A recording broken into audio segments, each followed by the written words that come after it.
Saan naman po yung seminar natin? Yung daughter ko kasi gusto niyang mag-lecture sa Olive.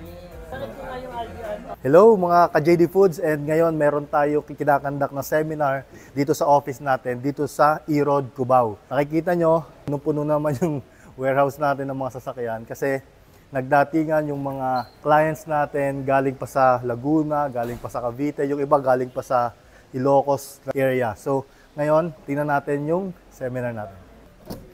So ngayon, break time pa nila ngayon. Hello. So, kamusta naman po yung seminar natin? Okay naman po. Nakatingin na po kayo ng coffee? Hindi. Nagtikman nyo na rin po. Saan po kayo galing area?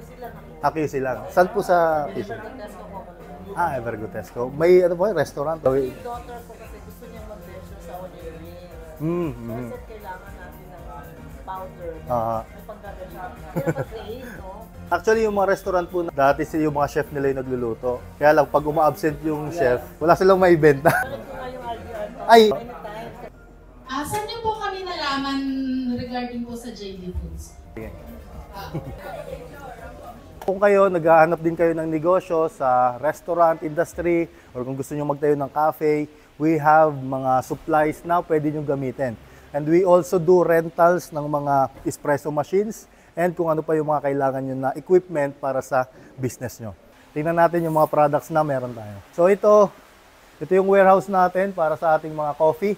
Siguro yung mga binibilhan yung mga cafe, ito yung mga ginagamit nila. Ito naman yung mga sauces natin. We have 45 na klase ng flavors na pwede nyong pamilian na pwede nyong gamitin sa mga restaurants nyo. Ito, we also have mga powders na pwede sa fries, popcorn, chicken, or kangkong chips na pwede nyong gawing negosyo. So, ano pang hinihintay nyo? Kung 2024 nagbabalak ka na mag-business pero hindi mo nagawa, baka itong taon na to, pwede mo na itong simulan. Mag-message lang kayo sa Facebook namin, JD Foods Premium Sauces, and meron din kaming Shopee account and TikTok. So, see you sa mga susunod na seminar. Pwede kayong umattend.